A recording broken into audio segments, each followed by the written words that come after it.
Bahagi ng Sitio Lasip sa Barangay Bonlag, Calasiao, Pangasinan, nakararanas pa rin ng pagbaha. Ilang residente nangangamba sa kanilang kalusugan. Nakatutok, Jeric Pasilyao.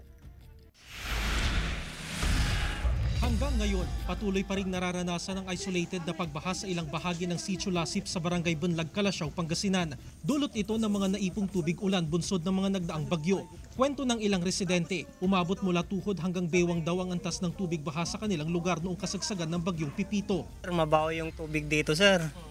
Tapos ilang weeks din, mga 2 linggo yata. Dati sir, hindi nababaha to, sir.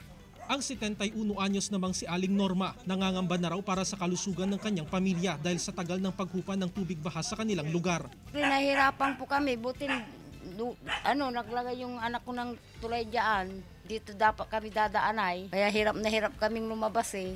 Magdadalawang linggo na matapos ang epekto ng bagyong Pipito pero nararanasan pa rin ang pagbaha sa bahaging ito ng Sitio Lasip dito sa Calasiao, Pangasinan.